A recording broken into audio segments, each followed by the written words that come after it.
जय हिंद दोस्तों, वंदे मातरम। इंकलाब जिंदाबाद के साथ मैं Manish Awasthi, force defence academy की ओर से आज आप लोगों को हिस्ट्री के बारे में कुछ नॉलेज देने आया हूं। उम्मीद करता हूं आप लोगों को ये क्लास अच्छी लगेगी, और अगर अच्छी लगे तो इसको लाइक करिएगा, शेयर करिएगा और दोस्तों कमेंट जरूर करिएगा। इसी के साथ 4 लाइनें बोल करके मैं अपनी बात को प्रारंभ करता हूं और हिस्ट्री में आगे चलता हूं। ये कि हर ख्वाब को आंखों में पाला नहीं जाता, मेरे शेरों, हर ख्वाब को आंखों में पाला नहीं जाता, और कांच के खिलौनों को आसमां पर यूं उछाला नहीं जाता।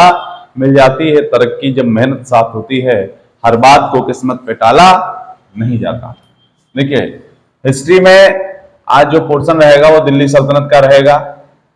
दिल्ली सल्तनत का रहेगा बच्चा, और दिल्ली सल्तनत का पहला वंश जो होगा वो गुलाम वंश होगा। पहला वंश गुलाम वंश। कैमरामैन से चाहेंगे थोड़ा जूम कर देंगे वीडियो को, ताकि ये चीजें एकदम क्लियर दिखाई दें, स्पष्ट दिखाई दें, बच्चों को पढ़ने में दिक्कत ना हो। पहला वंश गुलाम वंश। इसके बाद हम लोग पढ़ेंगे खिलजी वंश को। किस वंश को बच्चा? खिलजी वंश को। ये दूसरा वंश होगा हमारा। तीसरा वंश तुगलक वंश होगा।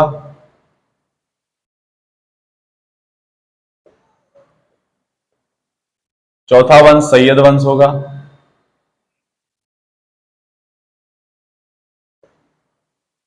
और जो 5वां वंश होगा वो होगा लोधी वंश।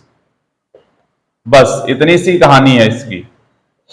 यानी 5 वंशों को, 5 डायनेस्टी को पढ़ना है। पहला Ghulam dynasty, Khilji dynasty, Tughlaq dynasty, Sayyid dynasty और लोधी डायनेस्टी। यानी ये 5 वंश हैं। इन 5 वंश को कवर करेंगे और हमारा दिल्ली सल्तनत को हम कंप्लीट कर लेंगे। तो मैं इनको मिटा देता हूं, मैं गुलाम वंश पे चर्चा करूंगा। सबसे पहले आप ये जानिए कि इसको, दिल्ली सल्तनत को सल्तनत क्यों कहते हैं?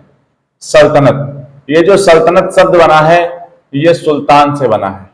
सुल्तान यानी दिल्ली की गद्दी पर कई सुल्तानों ने समय समय पर शासन किया, इसलिए इसका नाम पड़ गया सल्तनत। ये कई सुल्तानों के अधीन रही दिल्ली, इसलिए इसको दिल्ली सल्तनत कहा जाता है, जिसमें पहला वंश आएगा गुलाम वंश। गुलाम वंश की स्थापना जो थी वो कुतुबुद्दीन ऐबक ने की थी।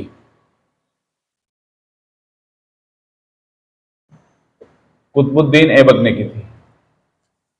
कुतुबुद्दीन ऐबक जो था वो गुलाम था। किसका था? तो मोहम्मद गौरी का गुलाम था। मोहम्मद गौरी का गुलाम था, इसलिए इसका नाम पड़ा गुलाम वंश। किसी गुलाम के द्वारा स्थापित किए गए वंश को गुलाम वंश हम लोग कहते हैं। कुतुबुद्दीन ऐबक जो था 1206 ईस्वी में आया, और 1206 ईस्वी में इसने स्थापना की और 1210 ईस्वी में निपट गया। 1206 से 1210 ईस्वी तक ही रहेगा कुतुबुद्दीन ऐबक। मैं यहां पे लिख देता हूं थोड़ा क्लियर करके, 1206 से 1210 तक ये रहेगा कुतुबुद्दीन ऐबक। इसके द्वारा किए गए जो कुछ काम थे उनके बारे में पूछा जाता है कि इसने क्या काम किए थे। तो इसने 4 प्रमुख काम किए थे। पहला तो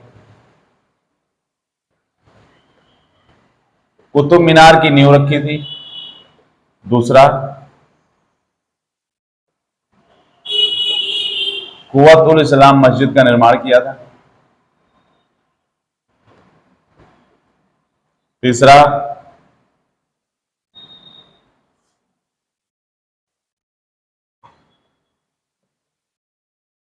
अजमेर में 2.5 दिन का झोपड़ा बनवाया था। ये 3 प्रमुख काम थे। कुतुबुद्दीन ऐबक की जो मृत्यु थी वो पोलो खेलते टाइम हो गई थी।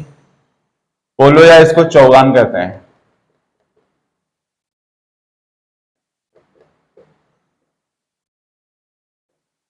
खेलते समय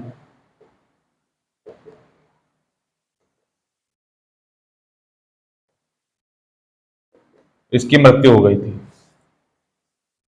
इसके बाद 1210 के बाद, अच्छा, कुतुबुद्दीन के बारे में और भी एक बात कही जाती है, यह अपने लोगों को, अपने दरबार में रहने वाले लोगों को लाखों का दान दिया करता था, लाखों का दान देता था, इसलिए इसे लाख बख्श भी कहते हैं। क्या कहते हैं? लाख बख्श। पेपर में आता है लाख बख्श की संज्ञा किसे दी जाती है? तो कुतुबुद्दीन ऐबक को दी जाती है। नंबर 2 पे इसका बेटा आएगा,